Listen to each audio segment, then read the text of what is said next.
Good evening, everybody. Thanks for joining us here on the ice, part one. Wayne's World, of course, joining me as always, Wayne Kosior. Wayne, tell me how the weekend has been for you, what you get up to, and certainly the size of the shovel doesn't show the size of the man. We caught a game in Moose Jaw on Friday night, so it was good to catch a live game there. It's a great facility and arena there in Moose Jaw. So that's about it. Just busy doing with the advising business and catching as much hockey as I can. Went out and caught a game actually out at Notre Dame too, Prairie Hockey Academy. I was playing out there, so it was a great weekend. How was yours? Pretty chill, nothing crazy. Just looking forward to getting back in the rinks here. Lots of AAA playoff hockey going on. The 18s, the 15s are starting up. A couple of friends are coaching, so we're keeping in touch that way. But got to ask you, difference watching a Western Hockey League game and a CSSHL game for you this past week. Tell me some of the differences, some of the things you're seeing that you like. Well, I guess it's almost 2 weeks ago now. We were out in Alberta just when the mandates were getting lifted there. And, this past week we're out at Moose Jaw, and I seen a significant difference, with the face mask being removed in both those provinces and stuff. And the crowds were up substantially from when we were out there in January. We did our Alberta tour and stuff. And, I think people are welcoming it more and more every day. People are returning to normal. The fact that you don't have to scan in and stuff, I think is helping it out. And the fact you don't have to keep your mask on when you're having a drink or visiting with some people, which is a big part of the hockey and stuff. So, it's going to take a while, I think, but I was very, very impressed and optimistic after seeing the amount of people coming back into the arenas. And I think as we lead into the playoffs, it will only build.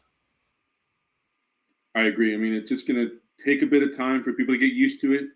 Certainly having no restrictions on a fan base certainly helps by having as many fans as possible. So having that said, we'd like to see that returned. I know playoffs are starting up fairly soon in BC for the CSSHL.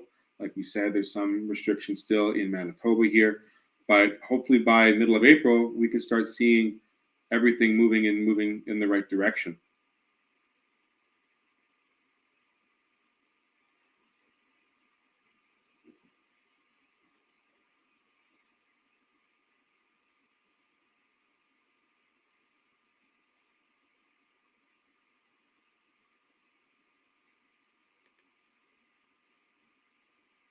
And I lost Wayne. So we'll see if Wayne can get back here in a minute here.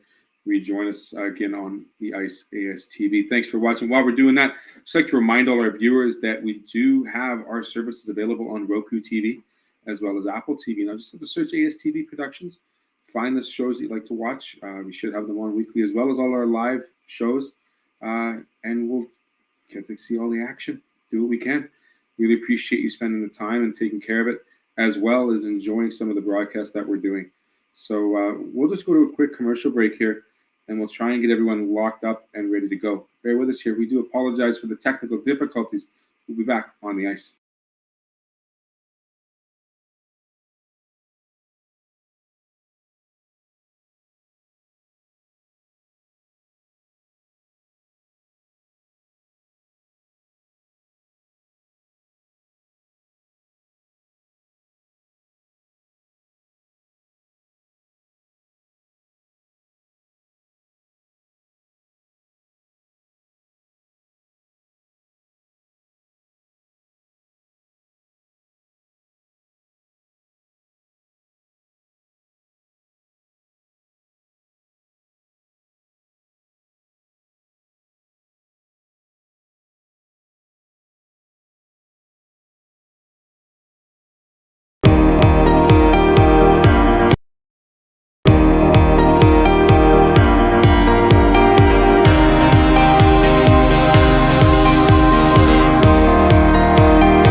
Why go solar?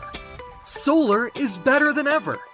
Our revolutionary design and inverter equipment with the latest in solar panel technology for the ultimate in-home and business security. That's right, I said security. Grid security and security of your home are linked. Fortify your future today with a battery backup system. No maintenance. Quiet running. Did you know in Manitoba, grid-connected, off-grid, and battery backup systems are 100% right off in the year you purchase for any company or farm? Do you want to back up your internet, keep your tills running, and the lights on? We can install a system that is right for you with battery backup fully capable of taking on all those essential loads and keeping you running. When you call our experts at Evolve Green, ask about getting your free energy audit today. Call or email today to find out what system works best for you. 1-866-5EVOLVE or support@evolvegreen.ca. Also, be sure to check out our website at www.evolvegreen.ca.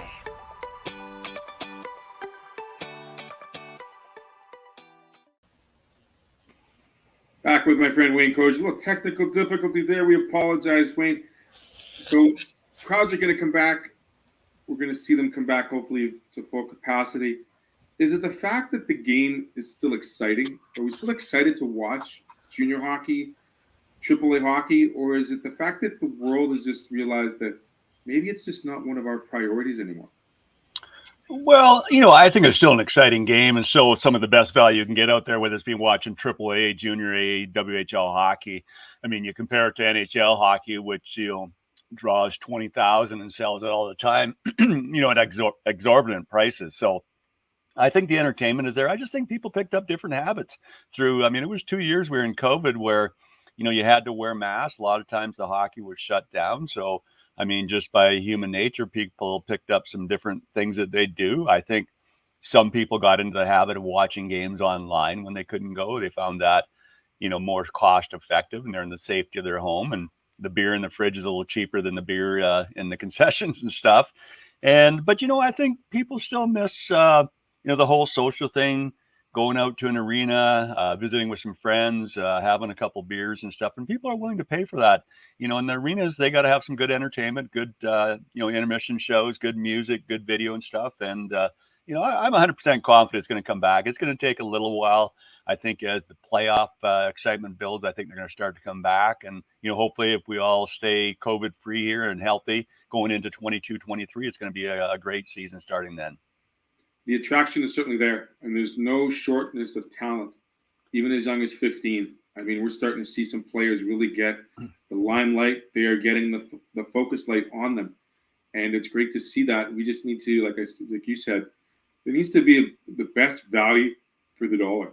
And unfortunately, times are tough, and there's not a lot of families that would normally, express their want and their desire to support it.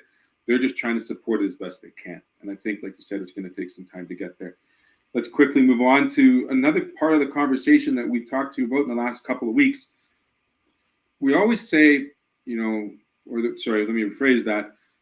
We talked about the Western Hockey League having a scholarship program and how students or players want to go and venture to that D1, D3 ACHA program that has schooling included.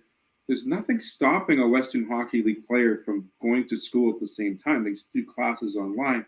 But for some, it could be a little bit more of a daunting task. How do you explain that to a player, to a parent, to say, you know what, you're not telling them to wait. You're not telling them to take their time with it. But obviously weigh out your options and decide for yourself, what would you like to pursue now if you had to pick one?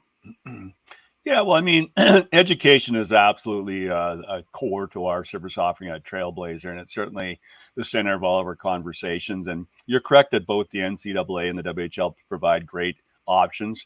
They're just, structured a little bit different. It used to be the NCAA kids would get to college a little bit sooner, but based on all the backup now, the vast majority of kids aren't getting into college until about 20 also, which, most WHL guys will enter at 20 or 21. As far as taking classes, if you say you go WHL, taking classes, I think, is important. It keeps you into the groove. most players can maybe take one because it is busy during the season and stuff. But, I always tell players take one or two in the summer, right? When you're training and stuff, try squeeze in a couple classes. And the main thing is not only does it get you ahead of the curve and, ahead of the game when you're actually do get into the university, but, it keeps you in the groove type thing and keeps you into that class and school mentality. Now, same with the NCAA. If you're playing junior A till you're 20, I think it's important that you take an online class because, some kids that we're dealing with, get a little bit older and then they haven't taken their SAT and they feel a little bit uncomfortable because they haven't studied for a couple of years, haven't written an exam, and it creates some anxiety and stuff. So again, I think as human beings, we always need to be challenging ourselves, keeping on top of things. And that's what we try and teach our players too.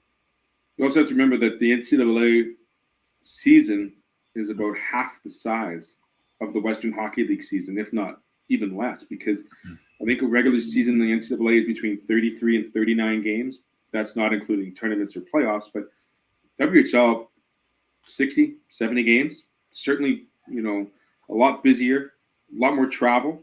And the culture's a little different when it comes to junior hockey as opposed to collegiate hockey. It's a different breed.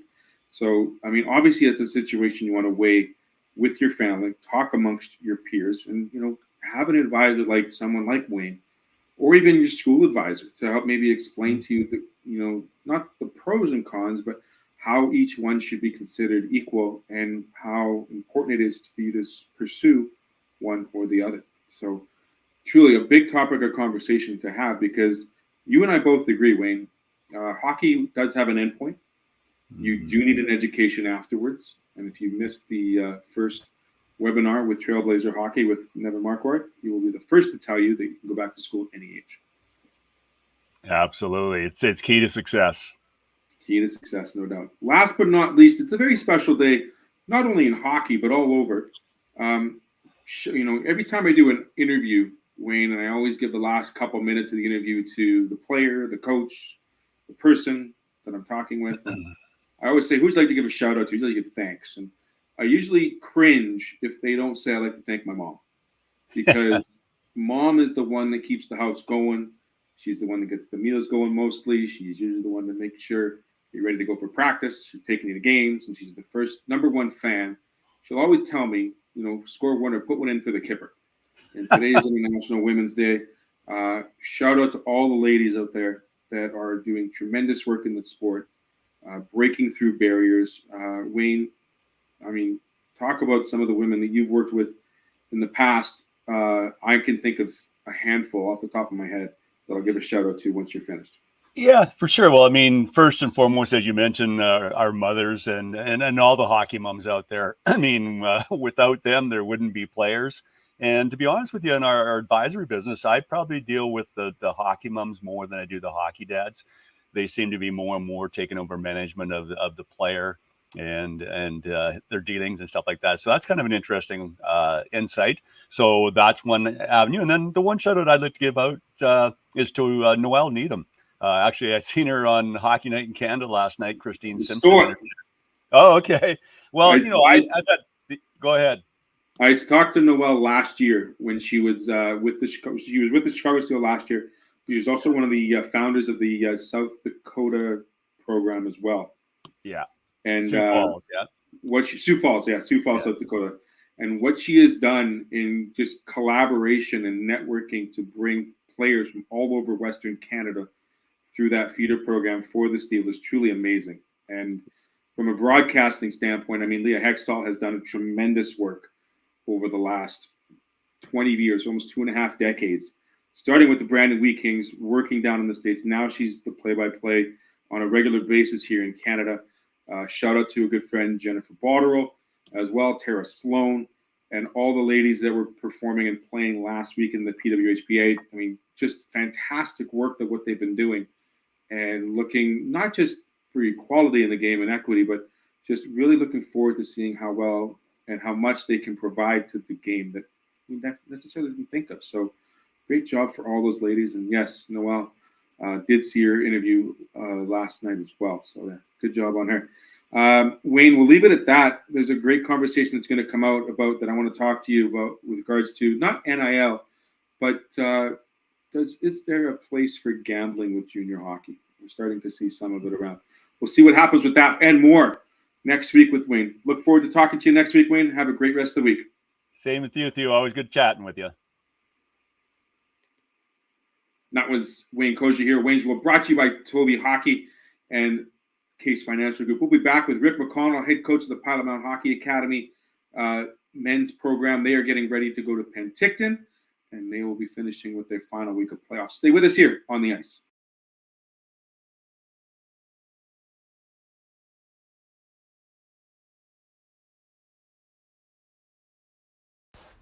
Welcome to Pilot Mountain Hockey.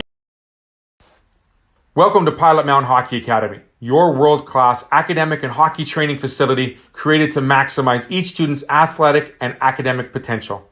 Blackjack Stewart Arena, home of the Buffalo, is inside the 46,000 square foot complex, as well as a curling rink and other facilities. The students have a unique combination of successful, well-rounded education at Pilot Mountain Collegiate Institute and the professional hockey training in an encouraging community. The years of experience of on-ice coaching propel our students to the next level, both mentally and physically, in a professional environment.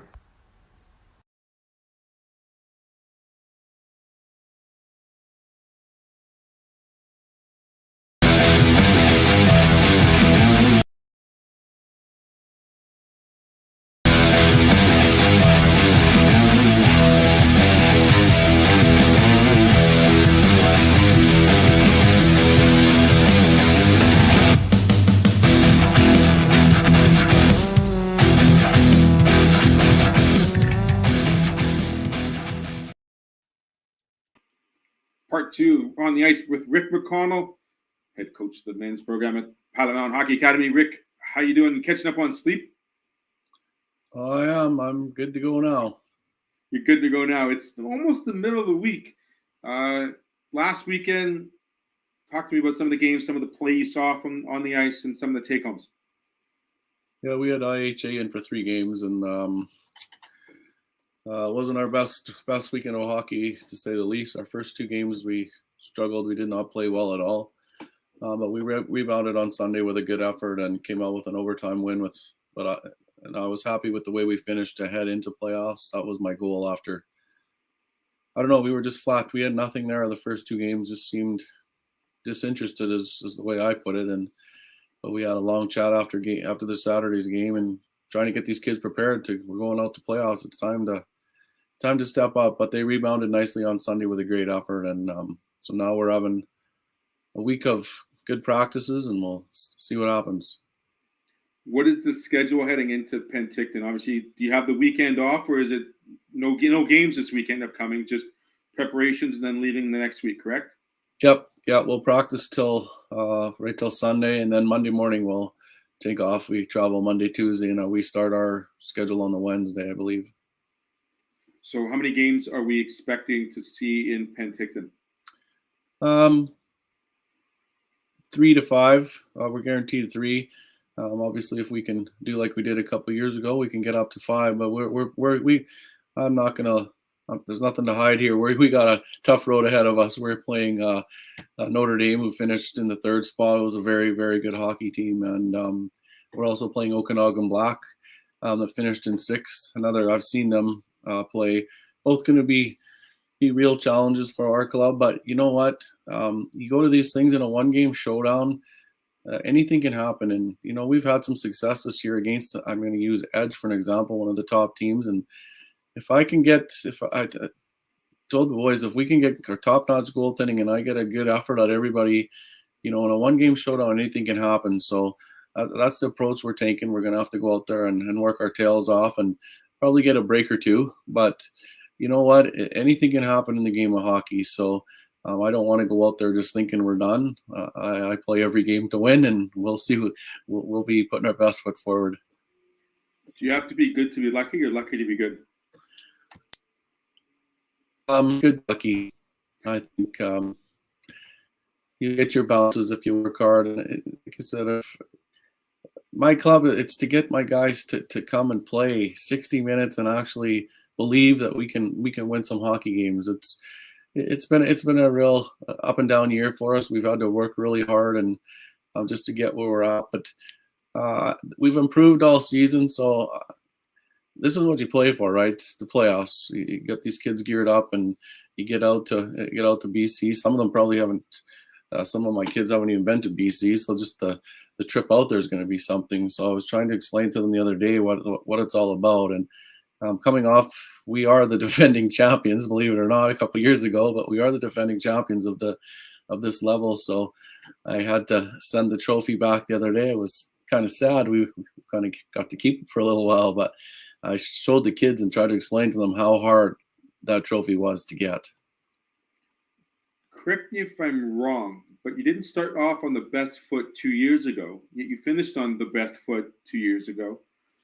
What is the atmosphere like when it comes to, playoff week as compared to the other weeks when you travel to the other CSSHL schools? Oh, totally different. It's like I said, when it's a one-game playoff, teams are. The coaches coach differently. Everybody's jacked up because, and again, in a one game, you got to be ready to play. You can't take time off. So it's awesome atmosphere to me. There's all kinds of teams out there because there's I can't even tell you how many are out there all at once with all the age groups and so many people around. Tons of scouts. It's an awesome. You can feel the electricity in the building, and watching the other teams play, everything's just amped up. It's playoff hockey, and you can just feel it in the building. And it like I love playoffs. I always have as a player, as a coach. I think anybody does. You want to get there and get to show your stuff. So again, though, you got to be prepared. We got to go out there, and I'm just hoping we don't go out there with that. We're not that good. I don't think we can do it, because I firmly believe if we can knock someone off, and I would love to be able to do that. Feels good to knock somebody off. Do you recall how good it felt to knock off? I mean, go back 2 years ago. Forget the team you played first, and then you kind of avenged yourself in the final game by beating them with a great goal with about 6 or 8 minutes left in the third. How good did it feel to finally, avenge that first loss? And what is it going to take for this team to maybe play spoiler and win a couple of games that, may not, where you get those lucky bounces? Yeah, we got off to a slow start 2 years ago. That almost cost us. With Edge, of course. But having said that, they're a very good hockey team. We battled close with them all season. And to get them in the finals, which could have went either way. We got that goal late to get the victory, but injured with our team being injured and guys down, it was quite special for us to do that. And I was telling again my kids that experience, how the room was, how exciting, but how hard fought that was. Those 5 games out there, it took everything we had from all of my kids. That's another thing I'm preaching to my kids. There's not 4 or 5 kids going to win this. I need our bus full.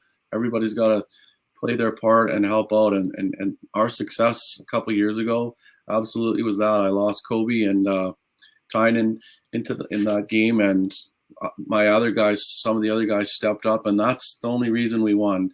You always got your guys that are going to do their thing, but I was quite impressed with some of the other guys that stepped up. So this crew, I'm telling them the same thing. We don't really have those Kobe's, those Brett type of guy. I got a bunch that we all got to come together and work our tails off. I believe my goaltending is very good, and if we get that and the rest falls into play, I think we'll be all right. But it's exciting, that atmosphere. It's fun time of year. Is it exciting? Do you have a chance to watch other games, or is it something where you just strictly tell your team to focus on your play? It's only 1 game a day. It's not where you have to look at 2 a days. The schedule a little more spaced out. What else can the players take from this experience, being their first time in Penticton, perhaps feeling this week of playoffs? How it's exciting, but tell us about what those players are feeling for the first time. Well, I know they're going to be nervous. They're going to find there's so many people around. We're not used to this. Usually when we go to showcases, it's, there's 5 or 6 teams and maybe 20, 25 parents total from all the teams. You're going to see, I'm not going to say these buildings are packed, but there's a lot of people around, and there's a lot more scouts. There's people everywhere. And we do allow the kids we stay close enough that it's a walking distance so the kids can walk back and forth. And I use that myself for scouting as well, just to going to watch, because there's some darn good hockey players and some good teams to go see. And I like my kids to see that so that they understand what I'm talking. And because there's times I use other teams in conversations, and it's good for them to see that and cheer for some of the other teams. Unfortunately, we're out there, our U15s and our girls are going to be kind of done when we get there. It's kind of spread out this year, but normally we go watch them and support each other. We will be from home still, but we'll do a little bit of sightseeing and stuff. And we also got to remember we're out there. We're taking a week off school, so we got to throw some school time in there, which isn't always easy on playoff week. I'm going to be honest. It's the kids are kind of focused, but we will find a little bit of time to get it done, to keep our teachers happy and get the work done. But no, the overall it's just being and seeing all the different teams, the different levels, and the experience of kind of a big time atmosphere. Routine is key for these kids, so a little bit of homework isn't too bad. If they're used to it throughout the season, I feel that giving them a little bit of time to get some stuff done might keep them in order. You never know. For you, Rick, you said you might be heading out to the rinks, checking out other talent, looking at scouting and whatnot. How has that role for you kind of not changed, but how important is it for you to go out and start thinking, okay, I got to focus on this year, but what do I do recruitment-wise for next year? Oh, absolutely. It's this time of year, and like we can't really talk to anybody yet, but we can go out and look around and see what's available, and make ourselves available to people. In the past, we've had people confront us and questions about our program and ask questions and stuff. So just being out there and around as well. Ernie will be there with me, so we can, if people want to talk to us, we're available. And yeah, this is it's a good time to expose yourself to other people. That's one thing I found actually 2 years ago. Was my first year where, of course, we had success too, which helped. I had more interest, people coming and talking about the program and kind of wondering what it was all about. And so that's all part of it, because recruiting now is a big thing. And we got an extra team here next year, so we got 20 more kids. We got to fill a roster of 20 more of the older kids. So recruiting is going to be a big deal here in the next couple months.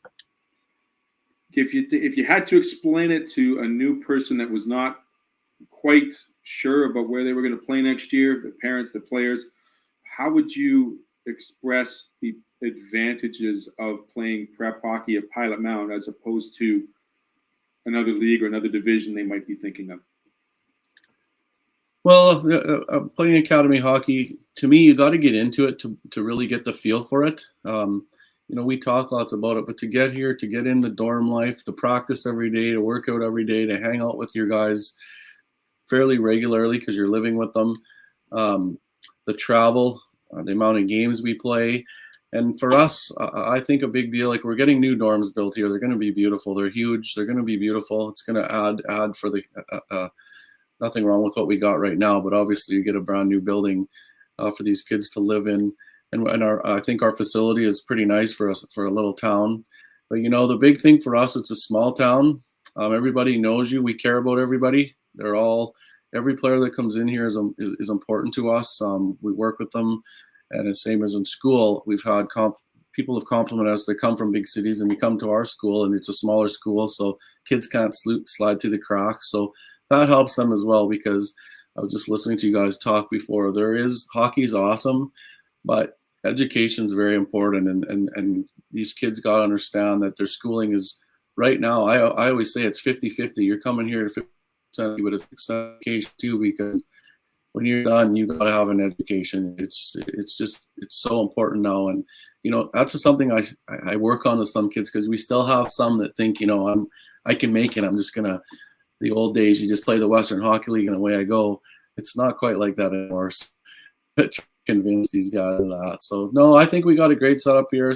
The big thing is small town. Everyone knows you. It's like a big family, and the amount of ice time and exposure that these kids get in our town is awesome. Absolutely. No, Rick, like I always said, student athlete through and throughout. My brother and I have both done it, and couldn't agree with you more. It's always great to chat with you.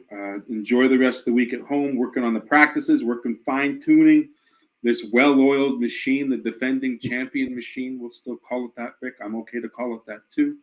and good luck and safe travels out to BC with the group. Thanks for having me. We'll see what we can do. Well, we'll look forward to seeing the results, and we'll chat with you when you get back. Thank you, Rick. Thank you. That was Rick Mcconnell, head coach of the U17 male program, heading out to Penticton, not this weekend, but the following weekend. And they'll be looking forward to defending their championship at that level. I'd like to thank all of our sponsors, Stokes Polk Fuels, Case Financial Group, Toby Hockey, and of course, Pilot Mountain Hockey Academy. We apologize again for that technical difficulty. We'll be back on Thursday with one of the gentlemen that Rick Mcconnell did mention, Mr. Tynan Ewert, who is now playing for the Battle for North Stars. He'll be joining me on Thursday episode of On the Ice. Of course, bringing more goodness to the greatness.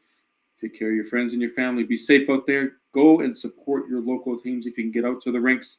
And of course, enjoy some of this wonderful weather that's starting to hit us. It's starting to get warm. Lots of snow out there, but hey, that's okay. We're going to get out here. We're going to make it through. And by golly, it's going to be gorgeous. Take care, everyone, and see you on Thursday. Bye-bye for now.